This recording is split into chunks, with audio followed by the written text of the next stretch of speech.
Hello, everyone. Andy Wolverton at Journeys in Darkness and Light. And today I have the January new releases in film noir and neo noir. And it looks like we're off to a really good start with a great 2024. So here we go. First, here are some titles that were originally scheduled for December that have been delayed. First up, The Facts of Murder, now releasing on January the 2nd. Odds Against Tomorrow on January the 9th, and Cause for Alarm on January the 16th.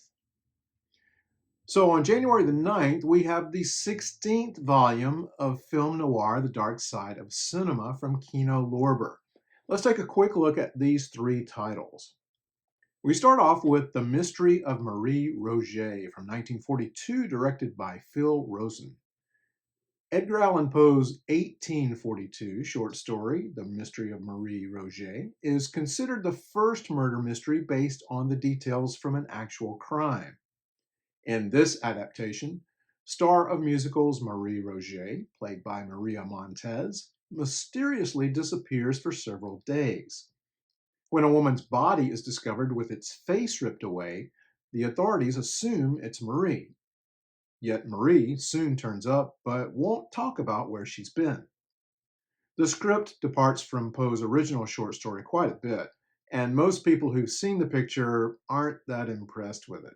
Yet the release is struck from a new 2K restoration with two audio commentaries, one from film historians Tom Weaver, Gary Prang, and Tom Zimmerman, author of The Queen of Technicolor, Maria Montez and Hollywood. A second commentary comes from a great duo, novelist critic Kim Newman and writer-editor Stephen Jones. This one might be worth it just for the commentaries alone. If you're a fan of Call Northside 777, you might like Chicago Deadline from 1949, directed by Lewis Allen. Like Call Northside, Chicago Deadline is another noir about a reporter, played by Alan Ladd, trying to track down info on the murder of a girl from Chicago's South Side. The dead girl, played by Donna Reed, has her story told in flashbacks. This one is struck from a new 2K restoration and includes an audio commentary by Alan K. Rohde. And the set finishes off with a boxing noir. Everybody likes those, right? Here's Iron Man from 1951, directed by Joseph Pevney. No, it's not that Iron Man. No Robert Downey Jr., but instead Jeff Chandler as the heavyweight champion getting booed by everyone in the boxing arena at the beginning, and we wonder why. Soon we hear a woman, Rose Mason, played by Evelyn Keyes, in voice-over narration. 20,000 people hating just one man. It isn't him they ought to hate, it's me. I fell in love with him. As those lines indicate, this one's more drama than noir. I'll post a link to my review of the film from Noirvember 2020. This is another 2K restoration, this one with an audio commentary by film historian and screenwriter Gary Girani. Also on January the 9th from Kino Lorber, The Outside Man, a 1973 French crime picture directed by Jacques Deray, who directed several crime movies starring Jean-Paul Belmondo, Alain Delon, and sometimes both, as in a film called Boursalino I discussed back in September. Jean-Louis Trintignant plays a hitman who comes to LA to pay off a debt to his mob boss, but he's not paying him with money, but by knocking off a millionaire crook, played by Ted DeCorsia. Wanting a bit of rest after a job well done, the hitman goes back to his hotel room to discover all his belongings have vanished, including his passport. Plus, to make his day really lousy, a local hitman, played by Roy Scheider, is stalking him. The film also stars Anne Margaret and Angie Dickinson. Haven't seen this one, but I'm interested. I've been waiting a long time for this next release. Maybe you have too. On January the 16th from Criterion, in separate Blu-ray and 4K editions, we get Lone Star from 1966, directed by John Sayles. Sam Deeds, played by Chris Cooper, plays a Texas sheriff who discovers the remains of a body that's been dead a long time, dating back to when Sam's father was sheriff. Was his dad involved in the murder? Nobody in the small Texas town is talking. This is a terrific film, and even if it's more mystery than noir, it certainly contains plenty of noir elements. The picture also stars Chris Christopherson, Matthew McConaughey, Frances McDormand, Joe Morton, and more. Struck from a new 4K restoration, this edition includes a new conversation between Sayles and filmmaker Gregory Nava, a new interview with director of photography Stuart Dryburgh, and an essay by scholar Domino Rene Perez. On January 29th, from Radiance Films, a Region B release called I, the Executioner from 1968, a Japanese crime film from director Tai Kato, former apprentice of Akira Kurosawa. I haven't seen this one, but by all accounts, this film was extremely raw and avant-garde for its time.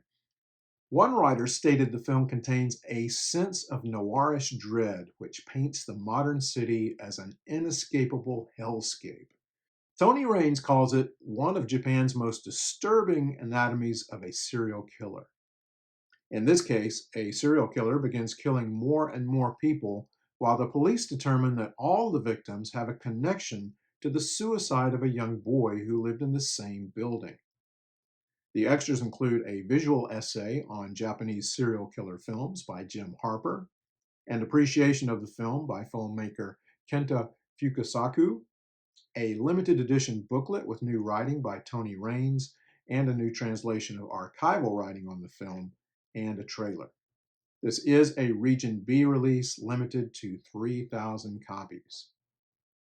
And you may be wondering why all the Radiance releases come with this little strip called an OBI strip.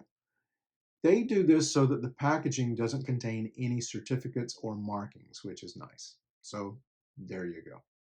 On January the 30th, Kino Lorber brings us a welcome 4K restoration upgrade for Scarlet Street from 1945, the Fritz Lang classic starring Edward G. Robinson, Joan Bennett, and Dan Duryea, available in separate Blu-ray and 4K editions. It's got a new audio commentary by Imogen Sarah Smith, so come on, you know you're going to buy it. Also included, an archival commentary by David Kalat, author of The Strange Case of Dr. Mabuza. January the 30th also brings another 4K restoration from Kino, He Walked by Night from 1948, directed by Alfred Werker. An older edition of this film was released a few years ago by Classic Flicks, but this new release features a new audio commentary from, you guessed it, Imogen Sarah Smith, plus an archival commentary from Alan K. Rohde and Julie Kurgo, available only on Blu-ray. Now, this next release is something of an oddity. In fact, it's two movies coming to us on one Blu-ray disc as a result of a Kickstarter program from AGFA, Ed Wood's The Violent Years from 1956, and a bonus film I'll tell you about in just a moment. Now, Ed Wood didn't direct this film, but he wrote it. It's directed by William Morgan.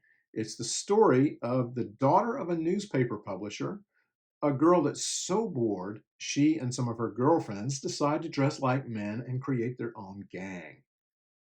Plus, there's also a bonus film, Anatomy of a Psycho from 1961, directed by Boris Petrov, also known as Brooke Peters. The film stars Ronnie Burns, son of George Burns and Gracie Allen.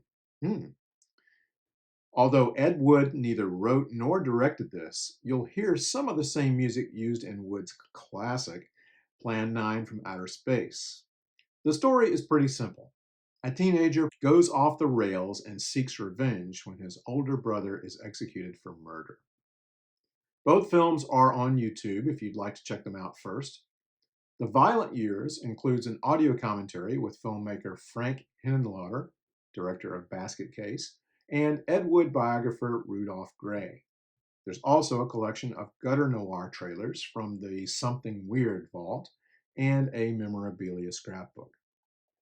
So that's going to do it for January. If I've missed anything, please let me know. And if I find out updates, I will be sure to let you know as well. And if you enjoy my videos and would like to express your appreciation, you can buy me a coffee. Here's how. I'd like to thank my latest watchers who bought me several coffees, Amy and Cat Mom. Thank you both very much. So thanks everybody for watching. Take care, stay safe, watch some great film noir. Until next time, see ya.